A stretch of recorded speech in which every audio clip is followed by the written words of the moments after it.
The Journey to the West. 22. 8 Rules. Fights fiercely at the flowing sand river Moxa. By order receives Wujing's submission. Now we tell you about the Tang monk and his disciples, the 3 travelers, who were delivered from their ordeal. In less than a day, they passed the Yellow Wind Mountain and proceeded toward the west through a vast level plain. Time went by swiftly, and summer yielded to the arrival of autumn. All they saw were some cold cicadas sing on dying willows as the great fire rolls toward the west. As they proceeded, they came upon a huge and turbulent river, its waves surging and splashing. "Disciples," exclaimed Tripitaka, "look at that vast expanse of water in front of us. Why are there no boats in sight? How can we get across?" Taking a close look, 8 Rules said, "It's very turbulent, too rough for any boat." Pilgrim leaped into the air and peered into the distance, shading his eyes with his hand. Even he became somewhat frightened and said, "Master, it's truly hard, truly hard. If old Monkey wishes to cross this river, he need only make one twist of his body and he will reach the other shore. But for you, Master, it's 1,000 times more difficult, for you can't traverse it even in 10,000 years. I can't even see the other shore from here," said Tripitaka. "Really, how wide is it?" "It's just about 800 miles wide," said Pilgrim. "Elder brother," said 8 Rules, "how could you determine its width just like that?" "To tell you the truth, worthy brother," said Pilgrim, "these eyes of mine can determine good or evil up to 1,000 miles away in daylight. Just now, when I was up in the air, I could not tell how long the river was, but I could make out its width to be at least 800 miles. Sighing anxiously, the elder pulled back his horse and suddenly discovered on the shore a slab of stone. When the 3 of them drew closer to have a look, they saw 3 words written in seal script, "Flowing Sand River," below which there were also 4 lines written in regular style. It read, "These flowing sand meets, 800 wide. These weak waters, 3,000 deep. Goosefeather cannot stay afloat. A rush petal will sink to the bottom." As master and disciples were reading the inscription, the waves in the river suddenly rose like tall mountains, and with a loud splash from the midst of the waters, a monster sprang out. Looking most savage and hideous, he had a head full of tousled and flame-like hair, a pair of bright round eyes which shone like lamps, an indigo face, neither black nor green, an old dragon's voice like thunderclap or drum. He wore a cape of light yellow goose down, 2 strands of white reeds tied around his waist. Beneath his chin, 9 skulls were strung and hung. His hands held an awesome priestly staff. Like a cyclone, the fiend rushed up to the shore and went straight for the Tang monk. Pilgrim was so taken aback that he grabbed his master and dashed for high ground to make the escape.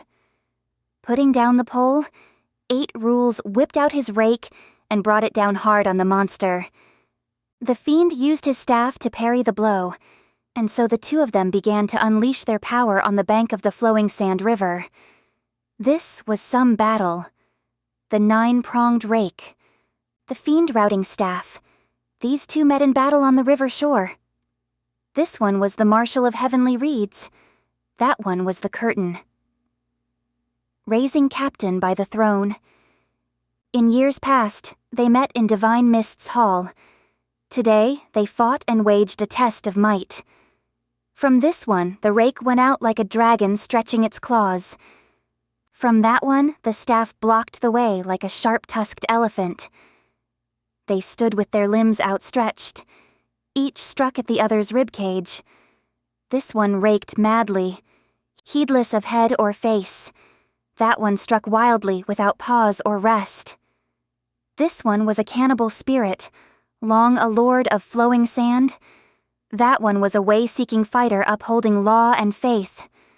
Closing in again and again, the two of them fought for 20 rounds, but neither emerged the victor. The great sage, meanwhile, was standing there to protect the Tang monk. As he held the horse and guarded the luggage, he became so aroused by the sight of 8 Rules engaging that fiend that he ground his teeth and rubbed his hands vehemently. Finally, he could not restrain himself. Whipping out the rod, he said, "Master, sit here and don't be afraid. Let old monkey go play with him a little." The master begged in vain for him to stay, and with a loud whoop, he leaped forward. The monster, you see, was just having a grand time fighting with 8 Rules, the two of them so tightly locked in combat that nothing seemed able to part them. Pilgrim, however, rushed up to the monster and delivered a terrific blow at his head with his iron rod. The monster was so shaken that he jumped aside. Turning around, he dove straight into the flowing sand river and disappeared. 8 Rules was so upset that he leaped about wildly, crying, "Elder brother, who asked you to come?" The monster was gradually weakening and was finding it difficult to parry my rake. Another 4 or 5 rounds and I would have captured him. But when he saw how fierce you were, he fled in defeat. Now, what shall we do? "Brother," said Pilgrim, laughing, "to tell you the truth, since defeating the yellow wind fiend a month ago, I have not played with my rod all this time after leaving the mountain. When I saw how delicious your fight with him was, I couldn't stand the itch beneath my feet. That's why I jumped up here to have some fun with him. That monster doesn't know how to play, and I suppose that's the reason for his departure." Holding hands and teasing each other, the two of them returned to the Tang monk. "Did you catch the monster?" asked the Tang monk. "He didn't last out the fight," said Pilgrim, and he scrambled back to the water in defeat. "Disciple," said Tripitaka, "since this monster has probably lived here a long time, he ought to know the deep and the shallow parts of the river. After all, such a boundless body of weak water, and not a boat in sight. We need someone who is familiar with the region to lead us across." "Exactly," said Pilgrim. "As the proverb says, he who's near cinnabar turns red. He who's near ink becomes black. The monster living here must have a good knowledge of the water. When we catch him, we should not slay him, but just make him take master across the river before we dispose of him." "Elder brother," said 8 Rules, "no need for further delay. You go ahead and catch him, while Old Hog guards our master." "Worthy brother," said Pilgrim with a laugh. "In this case, I've really nothing to brag about, for I'm just not comfortable doing business in water. If all I do is walk around down there, I still have to make the magic sign and recite the water-repelling spell before I can move anywhere. Or else I have to change into a water creature like a fish, shrimp, crab, or turtle before going in. If it were a matter of matching wits in the high mountains or up in the clouds, I know enough to deal with the strangest and most difficult situation. But doing business in water somewhat cramps my style." "When I was Marshal of the Heavenly River in former years," said 8 Rules, "I commanded a naval force of 80,000 men, and I acquired some knowledge of that element. But I fear that that monster may have a few relatives down there in his den, and I won't be able to withstand him if his 7th and 8th cousins all come out. What will happen to me then if they grab me?" "If you go into the water to fight him," said Pilgrim, "don't tarry. Make sure, in fact, that you feign defeat and entice him out here. Then Old Monkey will help you." "Right you are," said 8 Rules. "I'm off." He took off his blue silk shirt and his shoes. Holding the rake with both hands, he divided the waters to make a path for himself. Using the ability he had developed in bygone years, he leapt through billows and waves and headed for the bottom of the river. We now tell you about that monster, who went back to his home in defeat. He had barely caught his breath when he heard someone pushing water, and as he rose to take a look, he saw 8 rules pushing his way through with his rake. That monster lifted his staff and met him face to face, crying, "Monk, watch where you are going or you'll receive a blow from this!" Using the rake to block the blow, 8 rules said, "What sort of a monster are you that you dare to bar our way?" "So you don't recognize me," said the monster. "I'm no demon or fiend, nor do I lack a name or surname." "If you are no demon or fiend," said 8 rules, "why do you stay here and take human lives? Tell me your name and surname, and I'll spare your life." The monster said, "My spirit was strong since the time of birth. I once made a tour of the universe, where my fame as a hero became well known, a gallant type for all to emulate. Through countless nations I went as I pleased. Over lakes and seas, I did freely roam. To learn the way I strayed to heaven's edge. To find a teacher I stumped this great earth. For years my clothes and alms bowl went with me. Not for one day did my spirit turn lax. For scores of times I cruised cloud like the earth, and walked to all places 100 times. Only then a true immortal I did meet, who showed me the great path of golden light. I took back baby boy and fair girl first, then released wood mother and squire of gold. Bright Hall's kidney brine flooded floral pool. The tower's liver fire plunged to the heart. 3,000 merits done, I saw heaven's face and solemnly worshipped the point of light. Then the Jade Emperor exalted me. The curtain-raising captain he made me. An honored one in South Heaven Gate, I was much esteemed at Divine Mist's Hall. I hung at my waist. The tiger-headed shield. I held in my hands the fiend routing staff. Just like the sunlight my gold helmet shone. My body's armor flashed like radiant mists. I was chief of the guardians of the throne. I was first as attendant of the court.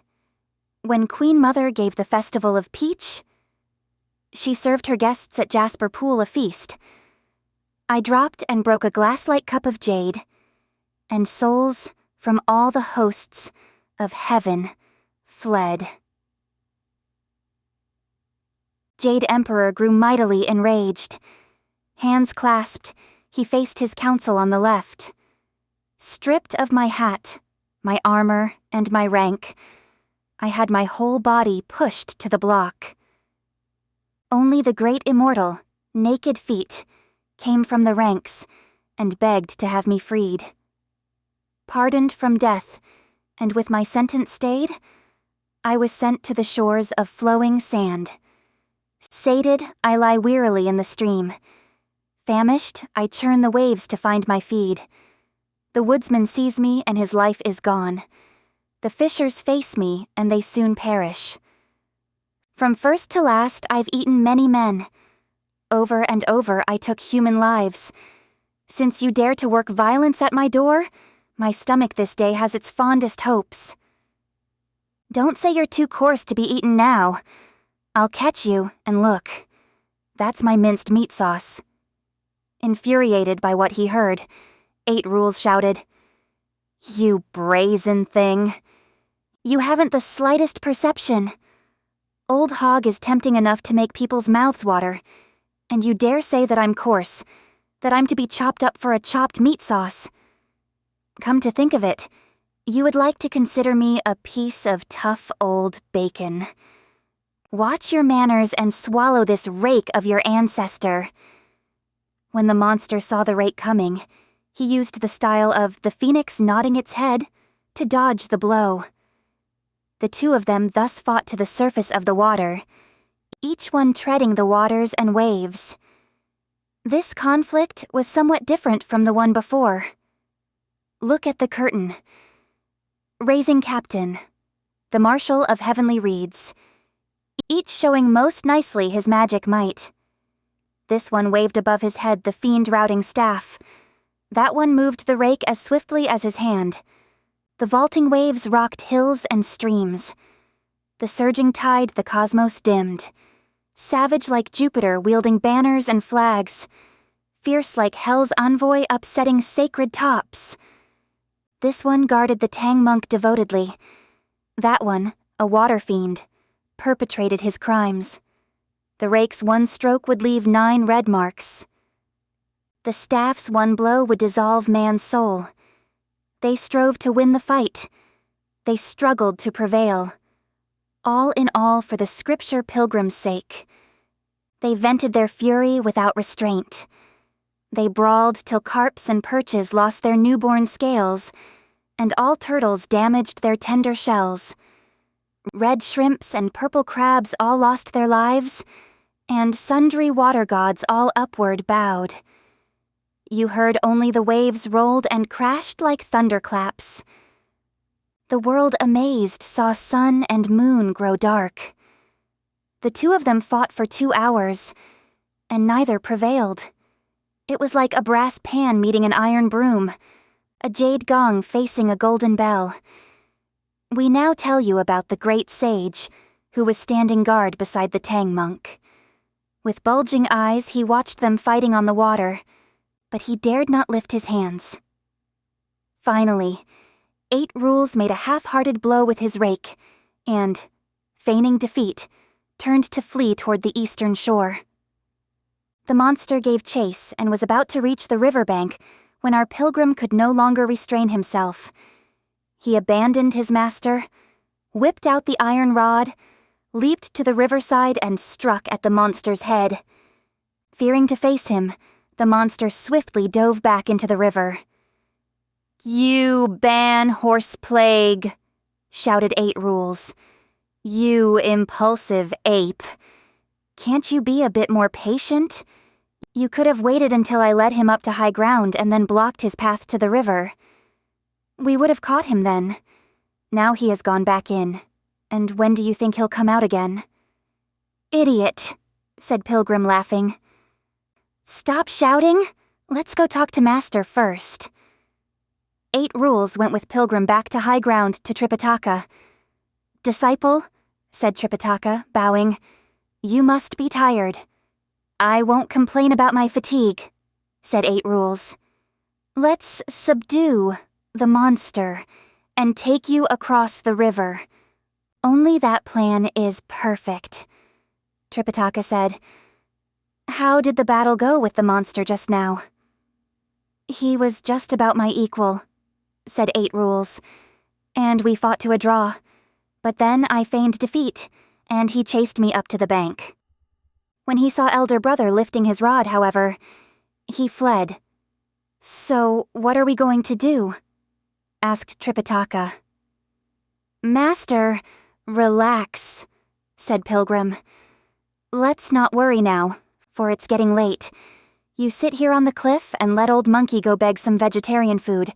Take some rest after you eat, and we'll find a solution tomorrow." "You are right," said 8 Rules. "Go, and come back quickly." Pilgrim swiftly mounted the clouds and went north to beg a bowl of vegetarian food from a family, to present to his master. When the master saw him return so soon, he said, "Wukong, let us go to that household which gave us the food, and ask them how we may cross this river. Isn't this better than fighting the monster?"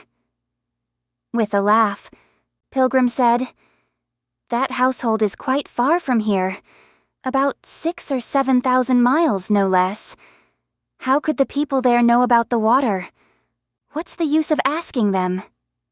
"You are fibbing again, Elder Brother," said 8 Rules. 6,000 or 7,000 miles. How could you cover that distance so quickly?" "You have no idea," said Pilgrim, "about the capacity of my cloud somersault, which with one leap can cover 108,000 miles. For the 6,000 or 7,000 here, all I have to do is to nod my head and stretch my waist, and that's a round trip already. What's so hard about that?" Elder brother, said 8 Rules. If it's so easy, all you need to do is to carry Master on your back, nod your head, stretch your waist, and jump across. Why continue to fight this monster? Don't you know how to ride the clouds? Asked Pilgrim. Can't you carry him across the river? The mortal nature and worldly bones of Master are as heavy as the Tai Mountain, 8 Rules said. How could my cloud, soaring, bear him up? It has to be your cloud somersault. My cloud somersault is essentially like cloud soaring, said Pilgrim. The only difference being that I can cover greater distances more rapidly. If you can't carry him, what makes you think I can? There's an old proverb that says, "Move Mount Tai. It's light as mustard seeds. Lift a man and you won't leave the red dust." Take this monster here. He can use spells and call upon the wind, pushing and pulling a little, but he can't carry a human into the air. And if it's this kind of magic, Old Monkey knows every trick well, including becoming invisible and making distances shorter. But it is required of Master to go through all these strange territories before he finds deliverance from the Sea of Sorrows. Hence, even one step turns out to be difficult. You and I are only his protective companions, guarding his body and life. But we cannot exempt him from these woes, nor can we obtain the scriptures all by ourselves. Even if we had the ability to go and see Buddha first, he would not bestow the scriptures on you and me. Remember the adage, "What's easily gotten is soon forgotten." When Idiot heard these words, he accepted them amiably as instruction. Master and disciples ate some of the simply prepared vegetarian food before resting on the eastern shore of the flowing sand river. The next morning, Tripitaka said, "Wukong, what are we going to do today?" "Not much," said Pilgrim. "Except that 8 Rules must go into the water again." "Elder brother," said 8 Rules, "you only want to stay clean, but you have no hesitation making me go into the water." "Worthy brother," said Pilgrim. "This time, I'll try not to be impulsive. I'll let you trick him into coming up here, and then I'll block his retreat along the riverbank. We must capture him." Dear 8. Rules. Wiping his face, he pulled himself together. Holding the rake in both hands, he walked to the edge of the river, opened up a path in the water, and went to the monster's home as before. The monster had just wakened from his sleep when he heard the sound of water. Turning quickly to look, he saw 8 Rules approaching with the rake. He leaped out at once and barred the way, shouting, "Slow down! Watch out for my staff!" 8 Rules lifted his rake to parry the blow, saying, "What sort of morning staff do you have there that you dare ask your ancestor to watch out for it?" "A fellow like you," said the monster, "wouldn't recognize this. For years my staff has enjoyed great fame. At first an evergreen tree in the moon. Wukong cut down from it one huge limb. Liu Ban then made it, using all his skills. Within the hub's one solid piece of gold. Outside, it's wrapped by countless pearly threads. It's called the treasure staff for crushing fiends, ear placed in divine mists to quell the ogres. Since I had made a mighty general's rank, Jade Emperor put it always by my side. It lengthens or shortens after my desire. It grows thick or thin with my command. It went to guard the throne at the Peaches Feast. It served at court in heaven's world above. On duty, it saw the many sages bowed, and immortals too, when the screen rolled up. Of numinous power one arm divine, it's no worldly weapon of humankind. Since I was banished from the gate of heaven, it roamed with me at will beyond the seas. Perhaps it is not right for me to boast, but swords and spears of man can't match this staff. Look at that old rusted muckrake of yours, fit only for hoeing fields and raking herbs." "You unchastened brazen thing," said Eight Rules, laughing. "Never mind whether it's fit for hoeing fields. One little touch and you won't even know how to begin putting bandages or ointment on 9 bleeding holes. Even if you are not killed, you will grow old with chronic infection." The monster raised his hands, and again fought with Eight Rules, from the bottom of the river, up to the surface of the water. This battle was even more different from the first one. Look at them wielding the treasure staff, striking with muckrake. They would not speak as if they were estranged. Since Wood Mother constrained the spatula, that caused the two to fight most fiercely. No win or loss, with no regret. They churned up waves and billows with no peace. How could this one control his bitter rage? That one found unbearable his pain. Rake and staff went back and forth to show their might. The water rotted like poison in flowing sand. They huffed and puffed. They worked and toiled. All because Tripitaka would face the west. The muckrake so ferocious. The staff so nimbly used. This one made a grab to pull him up the shore. That one sought to seize and drown him in the stream. They roared like thunder, stirring dragon and fish. Gods and ghosts cowered as the heavens grew dim. This time, they fought back and forth for 30 rounds, and neither one proved to be the stronger. Again, Eight Rules pretended to be defeated and fled, dragging his rake. Kicking up the waves, the monster gave chase and they reached the edge of the river. "Wretch!" cried Eight Rules. "Come up here. We can fight better on solid ground up here." "You are just trying to trick me into going up there," scolded the monster, "so that you can bring out your assistant. You come down here and we can fight in the water." The monster, you see, had become wise. He refused to go up to the bank and remained near the edge of the water to argue with Eight Rules. When Pilgrim saw that the monster refused to leave the water, he became highly irritated, and all he could think of was to catch him at once. "Master," he said, "you sit here. Let me give him a taste of the ravenous eagle seizing his prey." He somersaulted into the air and then swooped down onto the monster, who was still bickering with Eight Rules. When he heard the sound of the wind, he turned quickly and discovered Pilgrim hurtling down from the clouds. Putting away his staff, he dove into the water and disappeared. Pilgrim stood on the shore and said to Eight Rules, "Brother, that monster is catching on. He refuses to come up now. What shall we do?" "It's hard, terribly hard," said Eight Rules. "I just can't beat him. Even when I summoned up the strength of my milk-drinking days, we are evenly matched." "Let's go talk to Master," said Pilgrim. The two of them went up again to high ground and told the Tang monk everything. "If it's so difficult," said the elder, tears welling up in his eyes, "how can we ever get across?" "Master, please don't worry," said Pilgrim. "It is hard for us to cross with this monster hiding deep in the river. So, don't fight with him anymore. Eight Rules, just stay here and protect Master. I'm going to make a trip up to South Sea." "Elder brother," said Eight Rules, "what do you want to do at South Sea?"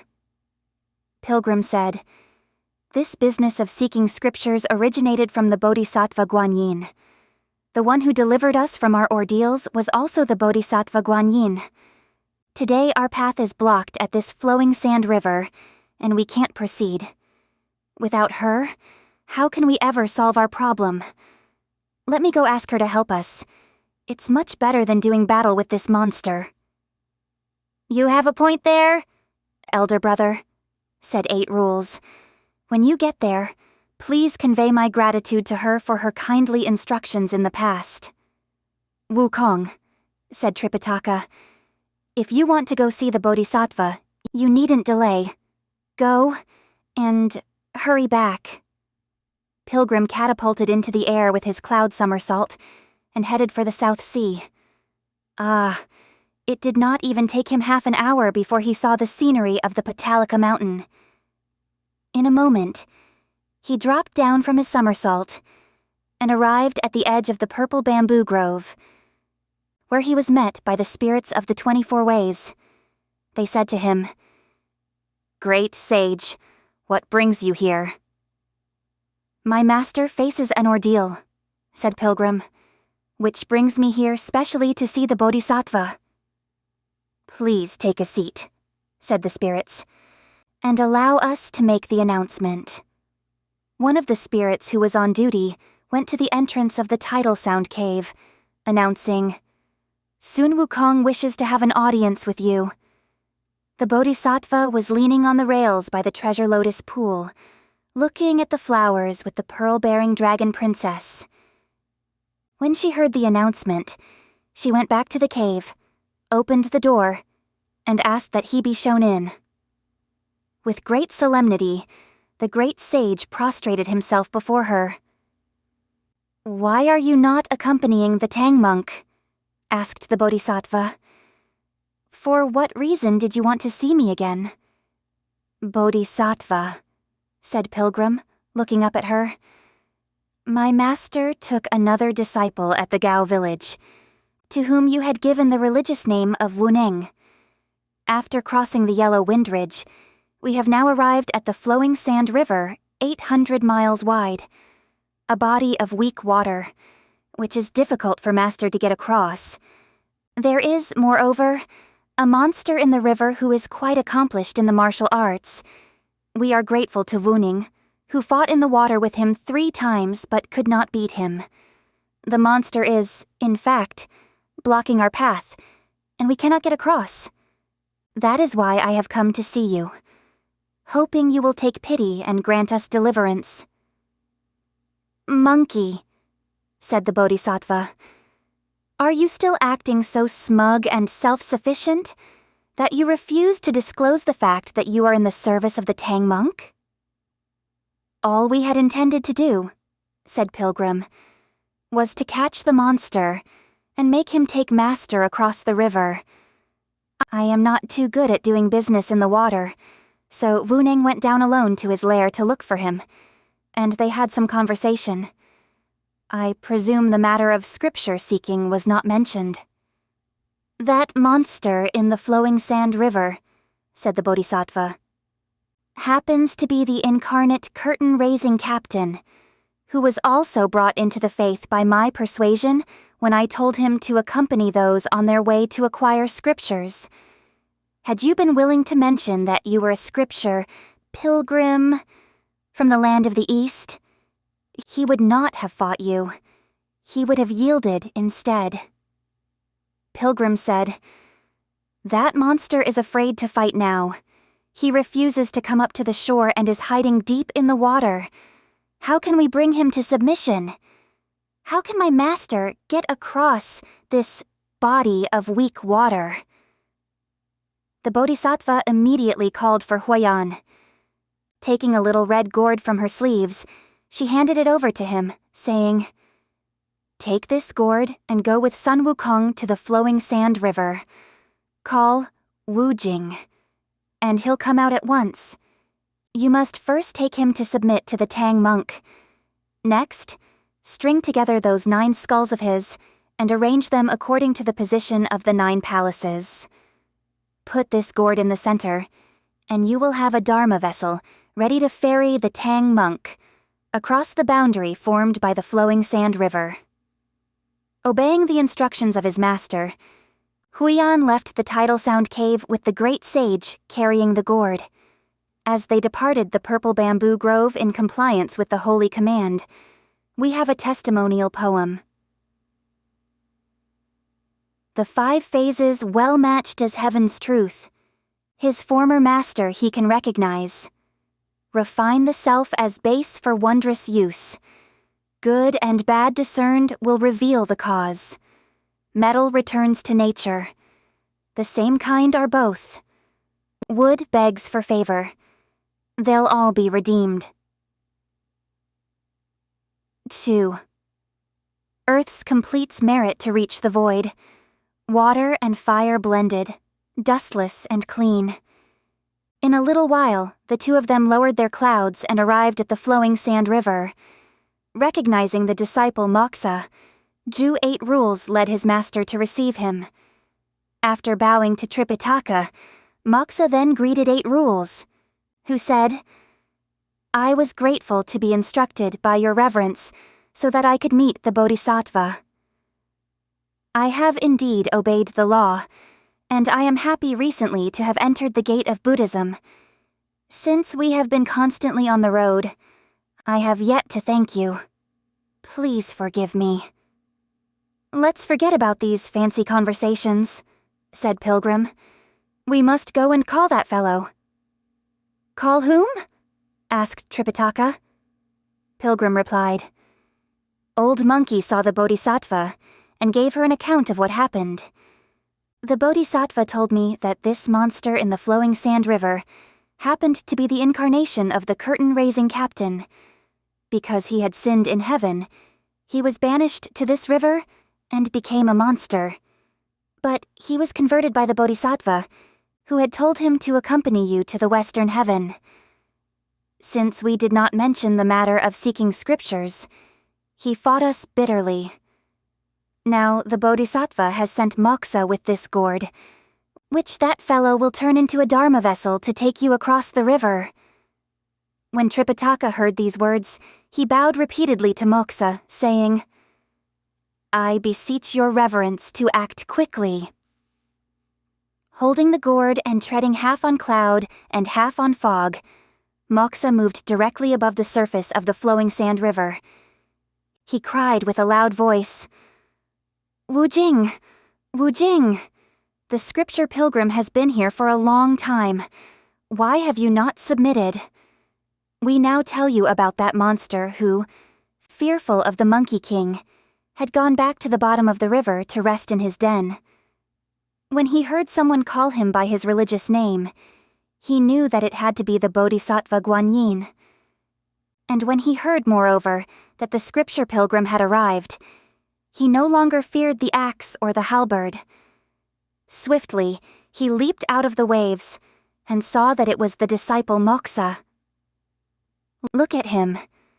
All smiles, he went forward and bowed, saying, "Your Reverence, forgive me for not coming to meet you. Where is the Bodhisattva?" "My teacher did not come," said Moxa, "but she sent me to tell you to become the disciple of the Tang monk without delay. You are to take the skulls around your neck and this gourd, and to fashion with them a dharma vessel according to the position of the 9 palaces, so that he may be taken across this body of weak water." "Where is the scripture pilgrim?" asked Wu Jing. Pointing with his finger, Moxa said, "Isn't he the one sitting on the eastern shore?" Wu Jing caught sight of 8 Rules and said, "I don't know where that lawless creature came from. He fought with me for 2 whole days, never once saying a word about seeking scriptures. When he saw Pilgrim, he said again, 'That customer is his assistant, and a formidable one too. I'm not going over there.' 'That is Ju 8 Rules,' said Moxa, 'and that other one is Pilgrim's son, both disciples of the Tang monk and both converted by the Bodhisattva. Why fear them? I'll escort you to the Tang monk.' Only then did Wu Jing put away his precious staff and straighten his yellow silk shirt. He jumped ashore and knelt before Tripitaka, saying, 'Master, your disciple has eyes but no pupils, and he failed to recognize your noble features. I have greatly offended you, and I beg you to pardon me.' 'You bum,' said 8 Rules. 'Why did you not submit in the first place? Why did you only want to fight with me? What do you have to say for yourself?' 'Brother,' said Pilgrim, laughing, 'don't berate him. It's really our fault for not mentioning that we were seeking scriptures, and we didn't tell him our names. Are you truly willing to embrace our faith?